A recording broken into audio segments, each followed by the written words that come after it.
हरे कृष्णा मित्रों, मैं धीर परीख आज के वीडियो में और इस श्रीमद् भागवत गीता की सीरीज के अंतिम वीडियो में आप सभी का हार्दिक स्वागत करता हूँ। मित्रों, हमने पिछले अध्याय में देखा कि कैसे पूर्ण पुरुषोत्तम परमेश्वर भगवान श्री कृष्ण ने अर्जुन को श्रद्धा के बारे में बताया और कौन सी चीज़ें किस तरीके से प्रकृति के तीनों गुण सतोगुण, रजोगुण, तमोगुण इन तीनों चीज़ों में डिवाइड होती है और उनकी क्वालिटीज़ क्या होती है ये बताया। हालांकि ये जो अंतिम अध्याय है वो जनरली पूरा का पूरा फटाक से जो रिकैप होता है, रिवीजन होता है वो है, पर इसमें कई सारी जो चीज़ें हैं वो नई है, तो हम आज उस नई चीज़ों को डिस्कस करेंगे। तो सबसे पहले इस अध्याय की स्टार्टिंग में अर्जुन भगवान श्री कृष्ण से पूछते हैं कि हे केशव, मुझे आप त्याग के बारे में बताइए। तो भगवान श्री कृष्ण त्याग के बारे में बताते हुए कहते हैं कि भौतिक इच्छाओं पे आधारित सारे कर्मों का त्याग करना, उसे विद्वान लोग संन्यास कहते हैं। जो बुद्धिमान लोग होते हैं वो सर्व कर्म फलों का त्याग करने को ही त्याग कहते हैं। भगवान कहते हैं कि हे अर्जुन, अगर तुम मेरी बात मानो तो हमें कार्य करते रहने चाहिए और फल की कोई आशा भी नहीं रखनी चाहिए। फिर भगवान हमें कहते हैं कि यज्ञ, दान तथा तप ये तीनों का परित्याग कभी नहीं करना चाहिए।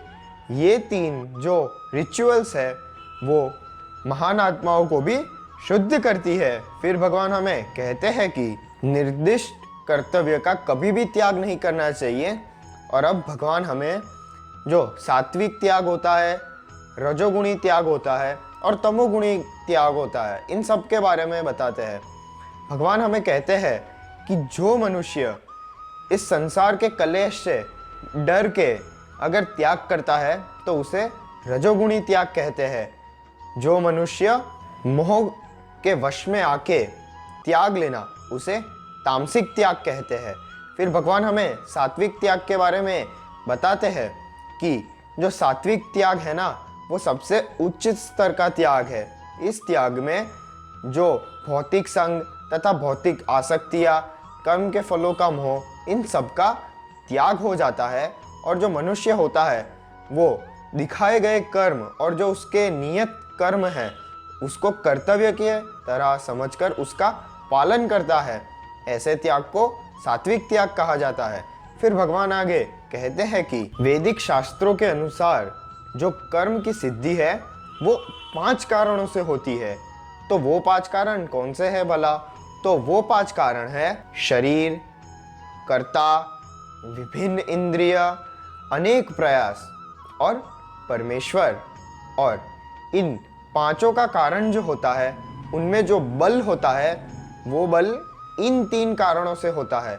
और वो 3 गुण हैं ज्ञान, ज्ञेय और ज्ञाता। और इंद्रिय, कर्म और कर्ता ये 3 संघटक है। फिर भगवान हमें कहते हैं कि ज्ञान, कर्म, कर्ता इन तीनों के भी 3 प्रकार है। भगवान हमें पहले ज्ञान के बारे में तीनों प्रकार बताते हैं। भगवान कहते हैं कि जो ज्ञान सात्विक है उस ज्ञान में जो मनुष्य है वो सारे जीवों में एक परमात्मा को ही देखता है। फिर भगवान हमें रजोगुण ज्ञान के बारे में कहते हैं कि जिस ज्ञान में हर एक मनुष्य में अलग अलग प्राण हो वो रजोगुणी ज्ञान है। और तामसिक ज्ञान वो है जो झूठे ज्ञान को भी एकदम सच मान ले और वो वही करता जाए अपनी बुद्धि या अपना कुछ भी दिमाग लगाए बिना। अगर वो वही करता जाता है तो उसे तामसिक ज्ञान कहा जाता है। फिर भगवान हमें कहते हैं कि जिस कर्म में फल की इच्छा ना हो, राग द्वेष ना हो, आसक्ति ना हो, वो कर्म सात्विक कर्म है। जिस कर्म में इंद्रिय तृप्ति की इच्छा हो वो कर्म रजोगुणी कर्म है। और जो कर्म हमेशा दूसरों को दुख देता हो वो कर्म तमोगुणी कर्म है। फिर भगवान हमें कहते हैं कि जो मनुष्य अपना नियत कर्म करता रहता है, फलों की आशा नहीं रखता, निष्फलता सफलता की भी आशा नहीं रखता, उस कर्ता को सात्विक कर्ता कहते हैं। जो मनुष्य लोभ में कर्म करता है इंद्रिय तृप्ति के लिए कर्म करता है, उसके फायदे के लिए कर्म करता है, हमेशा फायदा और नुकसान इन सब में ही लगा रहता है, उस कर्ता को रजोगुणी कर्ता कहते हैं। फिर भगवान कहते हैं कि जो कर्म शास्त्रों के दिए गए रिचुअल्स के एकदम ऑपोजिटली किया गया हो, जो कर्म से दूसरों का अपमान होता हो या फिर अपमान करने के लिए ही कर्म किया गया हो, उन सारे कर्ता को तमसी कर्ता कहते हैं। फिर भगवान हमें आगे कहते हैं कि अब भगवान हमें बुद्धि तथा ध्रुति के बारे में बताएंगे। भगवान कहते हैं कि बुद्धि और ध्रुति इन तीनों के भी तीन तीन प्रकार है। भगवान कहते हैं कि सात्विक बुद्धि वो है जिस बुद्धि में मनुष्य को पता हो कि क्या योग्य है, क्या अयोग्य है, क्या धर्म है, क्या अधर्म है। ये सारी की सारी सात्विक बुद्धि होती है। जिस बुद्धि में मनुष्य को ये ना पता हो कि धर्म क्या है, अधर्म क्या है, योग्य क्या है, अयोग्य क्या है, वो रजोगुणी बुद्धि होती है। और जिस बुद्धि में धर्म को अधर्म मान लिया जाता है, अधर्म को धर्म मान लिया जाता है, योग्य को अयोग्य मान लिया जाता है, अयोग्य को योग्य मान लिया जाता है, वो एकदम तामसिक बुद्धि है। फिर भगवान हमें ध्रुति के बारे में कहते हैं कि जिस ध्रुति से मन, प्राण और इंद्रिय एकदम कंट्रोल में रह के कार्य करे, वो सात्विक ध्रुति है। जिस ध्रुति से काम, ऐसे सबके मोह, धर्म, इन सब का जब मोह उत्पन्न होता है, वो रजोगुणी ध्रुति है। और फिर तमोगुणी बुद्धि वो है जो कभी भी स्वप्न, भय ऐसी तुच्छ चीज़ों से ऊपर नहीं आती। ऐसी बुद्धिहीन ध्रुति तमोगुण वाली ध्रुति है। फिर भगवान हमें तीन प्रकार के सुख के बारे में कहते हैं। भगवान कहते हैं कि वो सुख जो पहले एकदम जहर जैसा लगे पर बाद में अमृत जैसा हो, वो सुख सात्विक सुख है।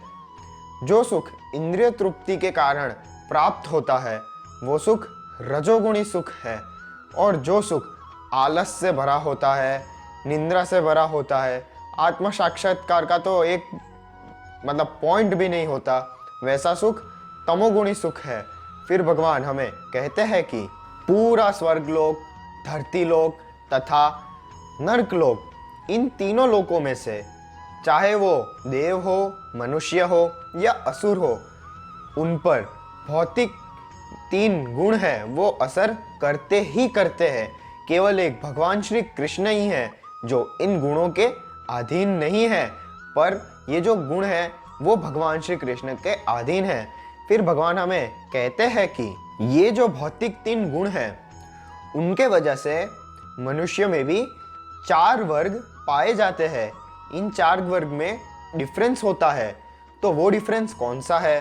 तो भगवान कहते हैं कि जो मनुष्य शांति प्रिय हो, आत्म संयमी हो, जो तप करता हो, जिसको धर्म का ज्ञान हो, उसे ब्राह्मण कहा जाएगा। जो एकदम वीर हो, जिसकी लीडरशिप क्वालिटी एकदम स्ट्रांग हो, जो दूसरों की रक्षा कर सकता है, उसे क्षत्रिय कहा जाएगा। जो खेती बाड़ी करता हो, जो गौ रक्षा करता हो तथा व्यापार करता हो, उसे वैश्य में डाला जाएगा। और जो श्रम करता हो तथा दूसरों की सेवा करता हो, उसे शूद्र में डाला जाएगा। भगवान कहते हैं कि हमें हमारे कार्यों को एकदम निष्ठापूर्वक करना चाहिए और हमें हमारे कार्यों का स्वीकार भी करना चाहिए। और अगर वो कार्य हम करते हैं तो हम पाप मुक्त हो जाएंगे। फिर भगवान हमें कहते हैं कि तुम मेरे सबसे प्रिय मित्र हो। मतलब अर्जुन भगवान श्री कृष्ण के सबसे प्रिय मित्र है। इसलिए भगवान श्री कृष्ण अर्जुन को कहते हैं कि मैं तुम्हें परम गुरु ज्ञान दे रहा हूँ, तो तुम अब सुनो। तो भगवान कहते हैं कि तुम सर्व धर्मों का त्याग करके मेरी शरण में आ जाओ, मैं तुम्हें सारे के सारे पापों से मुक्त कर दूंगा। तुम जरा सा भी टेंशन मत लो, तुम जरा सा भी डरो मत। भगवान कहते हैं कि ये जो गुरु ज्ञान भगवान दे रहे हैं, वो हमेशा उनके सबसे परम मित्र, उनके भक्त को ही पता चलता है। जो भगवान से द्वेष करते हैं, ईर्ष्या करते हैं, उन लोगों को ये परम गुरु ज्ञान कभी प्राप्त नहीं हो पाता। फिर भगवान कहते हैं कि जो मनुष्य तथा भक्त इस परम गुरु ज्ञान को सबको सुनाता है, वो मनुष्य लौट के कभी भी इस भौतिक दुनिया में वापस नहीं आता और निसंदेह वो मनुष्य इस पूरे जगत में भगवान का सबसे प्रिय मनुष्य है। और भगवान घोषणा करते हैं कि श्रीमद् भागवत गीता, जो कि अनुवाद है पूर्ण पुरुषोत्तम परमेश्वर भगवान श्री कृष्ण और अर्जुन के बीच में, उनका अध्ययन जो कोई भी करता है वो मनुष्य भगवान की जो सेवा होती है, जो भक्ति होती है, वो अपनी बुद्धि से करता है। फिर भगवान कहते हैं कि जो मनुष्य इस दिव्य संवाद को सुनेगा या इसका अध्ययन करेगा, वो मनुष्य को सर्व पाप कर्मों में से मुक्ति मिल जाएगी और उच्चतर लोक की भी प्राप्ति होगी। फिर भगवान श्री कृष्ण इस संवाद के अंत में अर्जुन से पूछते हैं कि हे अर्जुन, अब तुम्हें कैसा लग रहा है? मैंने तुम्हें इतना सब कुछ ज्ञान दिया, तुम्हें कैसा फील हो रहा है? तो अर्जुन इसका आंसर देते हुए कहते हैं कि हे भगवान श्री कृष्ण, आपने तो मेरी पूरी की पूरी जो स्मरण शक्ति है वो मुझे वापस दे दी। आप ही के कारण मुझ में कॉन्फिडेंस आया, मेरा मोह दूर हो गया और अब आप जो कर्म बोलेंगे वो मैं करने के लिए तैयार हूँ। इसी के साथ भगवान श्री कृष्ण और अर्जुन का ये दिव्य संवाद यहीं पे समाप्त होता है और महाराज धृतराष्ट्र के साथ खड़े दिव्य दृष्टि को धारण करते हुए संजय इस अध्याय तथा भगवत गीता के अंत में कहते हैं कि हे महाराज, ये दिव्य संवाद सुन के मेरे पूरे शरीर के रोंगटे खड़े हो गए हैं और जब जब मैं इस दिव्य संवाद का स्मरण करूंगा तब तब मैं हर्षोल्लास में आ जाऊंगा। जहां पूर्ण पुरुषोत्तम परमेश्वर भगवान श्री कृष्ण होते हैं तथा श्रेष्ठ धनुर्धर अर्जुन होते हैं, वहां विजय, ऐश्वर्य तथा असाधारण शक्ति भी निश्चित रूप से होती है। मित्रों, इसी के साथ हमारा श्रीमद् भागवत गीता सीरीज तथा आज का ये वीडियो समाप्त होता है। मैं धीर आपसे विदा लेता हूँ। हरे कृष्णा।